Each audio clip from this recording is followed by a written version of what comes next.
Hello dear students, EVS या पर्यावरण ध्यान की क्लास में आपका स्वागत है।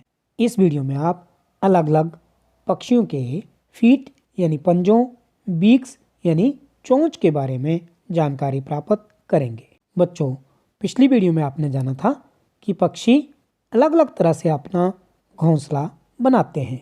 बच्चों, पक्षियों के पंजे और चोंच भी अलग अलग तरह की होती है और वे उनसे अलग अलग काम करते हैं।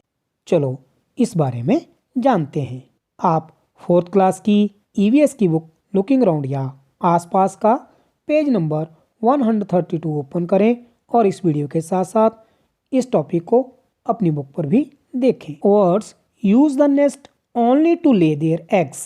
पक्षी केवल अंडे देने के लिए घोंसला बनाते हैं। After the eggs have hatched and the chicks have grown they leave the nest. जब अंडों से बच्चे निकल जाते हैं तो वे घोंसला छोड़कर उड़ जाते हैं। Imagine how it would be if we also had to leave our homes as soon as we learned how to walk and talk. बच्चों, सोचो कैसा होता अगर हमें भी अपना घर छोड़कर कहीं चले जाना पड़ता जब हम चलने बोलने लगे। After they leave their nest different kind of birds live at different places, some on trees, some near or on water and some on land. घोंसला छोड़कर पक्षी अलग अलग जगह चले जाते हैं, पेड़ों पर, जमीन पर, पानी में। Other animals also have different places where they live, on land, under the ground, in water, on trees. दूसरे जानवर भी अलग अलग जगहों पर रहते हैं, कुछ जमीन पर तो कुछ जमीन के नीचे, कुछ पेड़ों पर, कुछ पानी में। बच्चों, पक्षियों के रहने की जगह के साथ साथ उनकी वीक्स और फीट भी अलग अलग तरह के होते हैं। चलो जानते हैं इनके बारे में। World feet different kind of different needs. पक्षियों के पंजे जैसा काम वैसे पंजे। बच्चों, ये पहला चित्र देखें। ये पंजे टू स्विम इन वाटर, पानी में तैरने के लिए काम आते हैं। और ऐसे पंजे डक या बतख के होते हैं। क्लाइंब द ट्री, ये वाले पंजे पेड़ पर चढ़ने के लिए काम आते हैं। वुड पैकर के ऐसे ही पंजे होते हैं। To hold the trees branches, ये वाले पंजे टहनियों को पकड़ने के लिए काम आते हैं। और पैरेट या तोते के ऐसे ही पंजे होते हैं। To walk on the land, ये वाले पंजे जमीन पर चलने के लिए काम आते हैं। और स्ट्रॉक्स के ऐसे ही पंजे होते हैं। To catch the prey, with it hunts, शिकार पकड़ने के लिए। ऐसे पंजे ईगल या चील के होते हैं।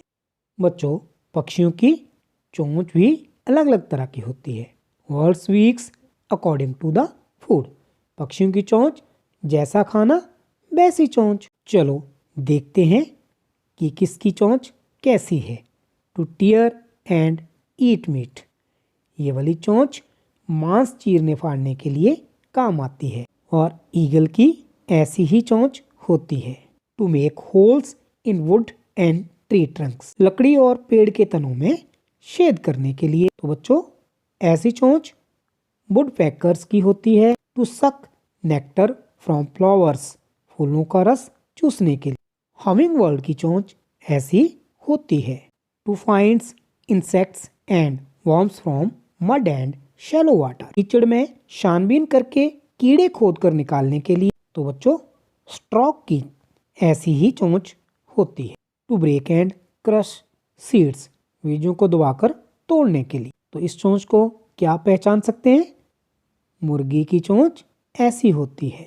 To cut and eat many kinds of food, काटने के लिए क्रो या कौवे की चोंच ऐसी होती है। जो आप पक्षियों के फीट यानी पंजों, वीक्स यानी चोंच को ध्यान से देखना।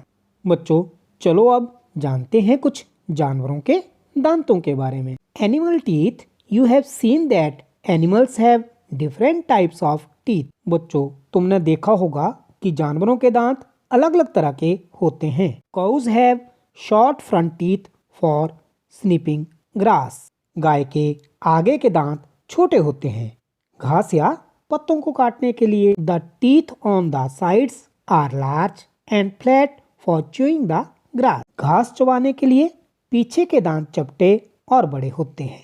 Cats have sharp teeth for tearing and cutting meet.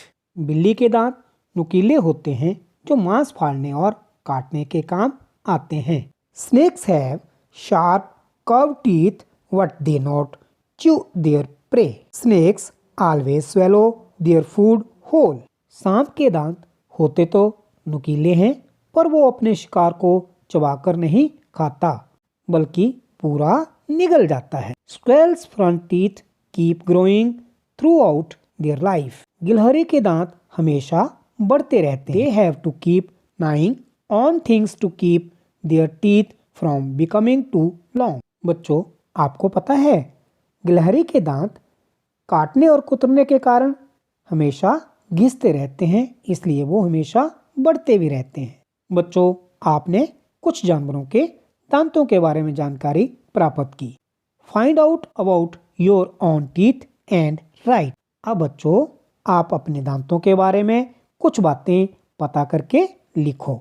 Your age, सबसे पहले आपको अपनी उम्र लिखनी है। How many teeth do you have, तुम्हारे मुंह में कुल कितने दांत हैं।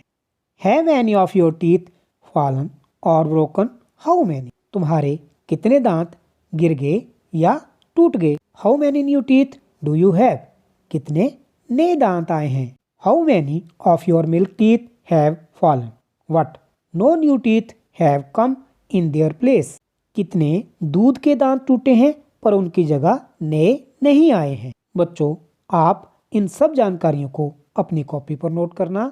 इस वीडियो में इतना ही। Have a nice day.